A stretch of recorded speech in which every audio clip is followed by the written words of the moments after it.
Betmaker Show. This is the horse racing picks preview for the Florida Derby at Gulfstream Park for Friday, March 27th, 2020. And now, live from Las Vegas, the host of the Betmaker Show, Brian Blessing. All right, folks, this is going to be a great day of horse racing at Gulfstream Park. The Florida Derby is the featured race on the card. Annually, one of the big Derby preps. In many cases, the Derby winner eventually comes out of the Florida Derby.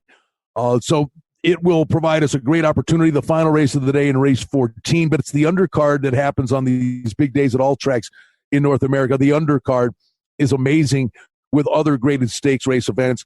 And the bonus, I think horse racing could be a winner here. A lot of new people, fans will be paying attention because the races are on national TV on Fox Sports.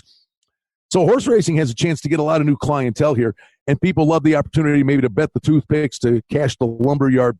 And I think there's some great races that we can dissect, and it will all culminate with the Florida Derby.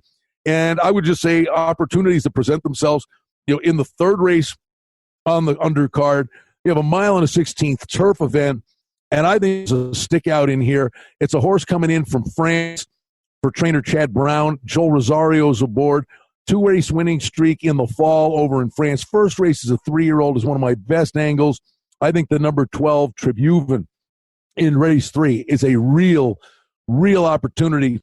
If you wanted to start in pick threes and beyond, so be it. But I think you could clearly use this horse in daily doubles into the fourth race.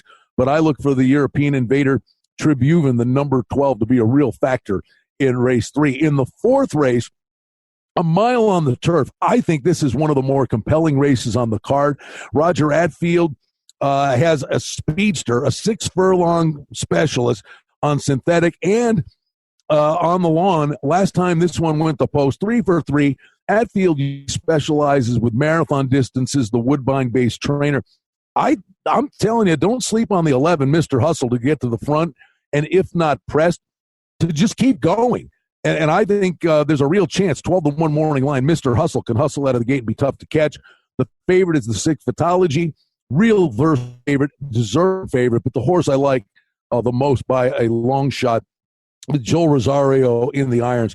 I think sitting on a real monster run, a deep closer that I think can just swoop them here, is the number 10 Decorated Insider. The number 10 is one that has a real opportunity to make a lot of noise in that race. Race 4 at Gulfstream Park. Race 6 is an intriguing event. This is the grade 3 Howell's Hope at 1.125 miles in distance. You get a big field here. And honestly, this is a race that I think is chock full of some real opportunities from a price perspective. I would go with the 1 Harvey Wallbanger, 4-1 morning line for trainer Ken McPeak. And you get Davis in from New York, kind of a lower profile rider, but don't sleep, I think, on Davis. Davis can ride. And I just think this horse has the running style and a closing kick that is going to be awfully hard to deny. Now, the one thing, when you come from deep off the pace, traffic concerns are something that you've got to consider. But with a clean trip, I just think Harvey Wallbanger, the 1, will come flying in this race. Another one with a stout closing kick at a real nice price. You're looking at 15-1 morning line. That would be the number 8, Sir Anthony. And this is another runner that's coming down, last time seen up at Woodbine, but is a well-traveled horse and has run on the track before. But again, first race off the shelf as a 5-year-old. But I love the fact Florent Giroux is going to jump aboard this one for the first time. Lower profile connections, different tracks.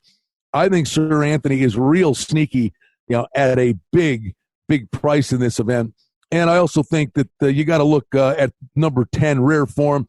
You get Luis Saez aboard. He won 5 races on the card on Wednesday. The guy is riding great, has versatility and tactical speed to be a factor. I've got to believe there are real price play opportunities in this race. I've got to go with Harvey Wallbanger at 4-1 as my top choice. But I would be boxing the 1, 8, and 10 in exactas and trifectas. And believe me, that could really light up the tote board, an opportunity for you there. Let's go to the final 4 races, and you'll get I know what you'll get here is a pick 4 opportunity that's available to you into the Florida Derby. All the tracks are smart about that, where everybody's just going to try to hook something up into that final race. And we get some really good races to do just that. As we look at race 11, this is the Gulfstream Park Oaks. This will be the ladies on display here. We get the 3-year-old fillies. Some of these could be going on to the Kentucky Oaks. To me, I've narrowed this down to a 2-horse race. Tonalist Shape is 5 for 5, unbeaten. The number 9, 5 for 5, really impressive. And I think Tyler Gaffleone, at the end of the day here, the jockey, can make a lot of money. He was aboard this daughter of Tonalist last race in the Devona Dale. One wire to wire in that event, but it is capable of sitting just off the pace, and I think that versatility is going to come into play here. And in fact, the one I think Tonalist Shape is not going to go to the front, because the one to catch is going to be the 7, Lucrezia, with Julian Leperoux aboard. Again, maybe lower profile connections of a really impressive score in an in-house stake at Tampa Bay. Second off the shelf, daughter of Into Mischief.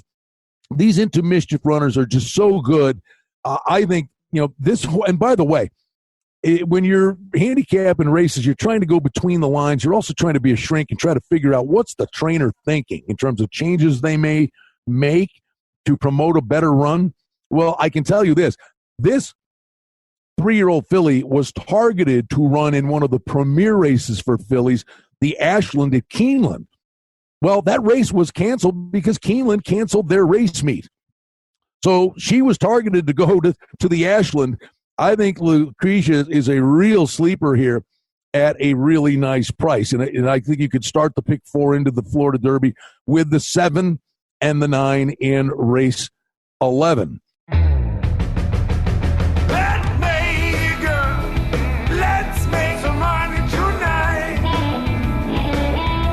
For outstanding information and special offerings and promotions, we invite you and encourage you to sign up for our newsletter today simply by going to the website at betmaker.com. We go on to race number 12. This is a marathon event. And these long races are interesting, and you think, the longer the race is, it's definitely a closer. That's not always the case. And I think there's flat out a stick out in here, and that is Zulu Alpha, the number 9's a 3 to 5 morning line favorite. Tyler Gaffleone's aboard again. Again, this guy's got an opportunity to make a lot of money for trainer Mike Maker in this particular race. But I think when you get a stick out horse like this, don't think that there aren't money-making opportunities in a race of this nature. But if you just hook it up in an exacto with a semi-decent price play, I think you can do, like for argument's sake, a $2 box on the premise that your upset choice wins the race. But you can really step up to the plate. Like your bankroll is your bankroll. But for argument's sake, if you did a $2 exacto box, and the other horse I'm looking at is the number 8 in this, or the number 10, excuse me. That would be Focus Group with Luis Saez aboard for trainer Chris Clement. So the way I'd recommend betting it would be, and you can do your own denominations from here, but a $2 exacta box with the monster favorite 9 with the number 10 Focus Group. But then you can come back and do, for argument's sake, a $10 exacta straight with the big favorite over this horse to run second. And even though you big favorite, you got a chance to really make a decent little score. This Zulu Alpha is a monster, 2 for 2 in 2020. But I'm looking at Focus Group, and I think it could fly under the radar because this used to be a horse trained by Chad Brown, who's, the best conditioner for turf horses in North America, but goes to Chris Clement, who, this guy's a Hall of Famer, and I think the closing kick is there. So in that 12th race, I like the 9 and the 10 to continue on our way towards the Florida Derby. Then we go to the 13th race, and this would be the final daily double of the day on the card for you, and this is the Grade 3 Appleton, a mile on the turf, $100,000 is the purse. And I think there's an interesting horse in here with Tyler Gaffleone again. You say, it's the same jockey again. Well, Luis Saez just won 5 races on the card on Thursday, so jockeys, like horses, like trainers, can get the hot hand. This one came out of the Grade 3 race at Tampa Bay, finished 3rd in that race. But I watched that race, had a trouble trip, got walled off in the front stretch, and it was pretty game. But the thing that I love about this horse is his consistency. Has put together a buyer figure of 97 or higher, which is monstrous, in 7 out of his last 8 races. I mean, what you're getting here is a consistent run for your money. This horse likely will be in position to make some noise. And then a number of these horses are coming out of the same race, and that was the Canadian Turf that was won by the 10 Sambaye. And I think they could have gone around the track 4 times and nobody was going to catch this one. I think Sambaye comes right back with another run. But I think the sneaky one that can upset the apple cart is the 3 March to the Arch in race 13, like the 3 and the 10. And now we get to the big boy. It is the Florida Derby.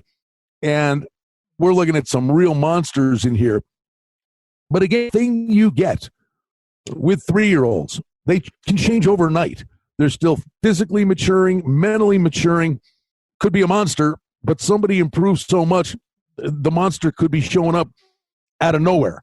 And to that end, speaking of the monsters, you're looking at the number 7 in this race, Tis the Law, unbeaten, 4 for 4 for trainer Barkley Tagg. Manny Franco's aboard. Sid's just off the pace. Monster kick every time. Won at Saratoga, Belmont, Churchill Downs, Gulfstream Park. Grade 1s, Grade 2s, Grade 3s. Terrific horse. Second off the shelf, Benefit. 100 buyers got a race over the track. Everything points to Tis the Law, and I think this one's going to fire a very big shot. The other now horse was the 12 Ete Indienne, who Tis the Law beat for fun 2 races ago. Ete Indienne comes back, wins the Fountain of Youth for fun. But it's a speed horse that I think will be compromised a little bit by the post. So sometimes you just got to draw a line through one. And I'm going to do that with Ete Indienne. And the other one I think that can make marked improvement is the 5 Morris. And you get the combination of John Velasquez for Todd Pletcher, 2 for 3. Comes off a really nice run. And I think he has the running style, and Todd Pletcher knows how to get him to improve. I think this one can round out the exotics. But the top pick for me will be Independence Hall, the number 9 for trainer Mike Trombetta. Joel Rosario is the jockey. This one is 3 for 4. Won at Parks, maiden race, 7 furlongs. Then put a 101 buyer up at Aqueduct in the Grade 3 Nashua as a 2-year-old. A field of 9, won by 12 1/4 lengths. Then comes back and wins by 4 in the, it was a good track. It had moisture in it. One for fun. Then goes to Tampa Bay in the Grade 3 Sam F. Davis, and people won't forgive this race. Independence Hall got beaten by a horse named Sol Volante, who came roaring up and rolled by Independence Hall like he was standing still. But if you go back and look at this race, Independence Hall ran a great race. But 2 things happened. Before the race, the horse lost a tongue tie. So all of a sudden, the normal keep the horse calm routine, they had issues before the race. Then they get into the race. The gate opens, and down the front stretch for the first time, the horse blew a shoe. The horse lost his right front horseshoe. And this horse ran a monster race, having to overcome these 2 things. And it's going to fall through the cracks, and people aren't going to be forgiving of it. And 9-2 is the morning line on Independence Hall. And with the Todd Pletchers of the world in there and the monster that we talked about, Tis the Law, you're going to get all of 4-1, 9-2 on Independence Hall. I think Independence Hall is the now horse to me. And I'm going to throw out at the end and goes 9-7-5 and think that could produce a nice return on your investment. So there you have it. It's a look at some of the key races on Florida Derby Day at Gulfstream Park. Again, I think horse racing could be the real big winner here because a lot of new people are going to be paying close attention to horse racing, maybe many of them for the very first time. Betmaker, let's make some money tonight. Well, that's the Betmaker Show for now. We publish multiple times each week. We'd like to thank you for listening, and if you liked what you heard, please take a moment to leave a rating and review, or subscribe to our show feed, or share our show with a friend or two and help us grow the show. We very much appreciate it. Visit us on the web at betmaker.com. And reminder to sign up for the newsletter. Thanks to our engineer, Darren Vandermolen, and producer, Mike Gallivan. The Betmaker Show is a production of Cardinal Marketing Incorporated. Betmaker is a registered trademark. Any rebroadcast, reproduction, or other use of this content without the express written consent of Cardinal Marketing Incorporated is strictly prohibited. The handicapping and sports odds information contained on this podcast is for entertainment purposes only. Please confirm the wagering regulations in your jurisdiction, as they vary from state to state, province to province, and country to country. Using this information to contravene any law or statute is prohibited. The podcast is not associated with, nor is it endorsed by any professional or collegiate league, association, or team. This podcast does not target and is not intended for an audience under the age of 18. If you think that you have a gambling addiction, stop this podcast now and please seek help. Gambling and betting on sports is a form of entertainment and should be about having a good time. But when done excessively, it may negatively affect other areas of a person's life, such as their physical and mental health, school or work performance, finances, and or interpersonal relationships. At Betmaker.com and The Betmaker Show, we're concerned about the addiction that gambling may cause, and for this reason, we encourage everyone to practice responsible gambling, an approach to gambling that helps you ensure that it remains an enjoyable activity. Here are the main principles of responsible gambling. Don't think of gambling as a way to make money. Always gamble with money that you can afford to lose.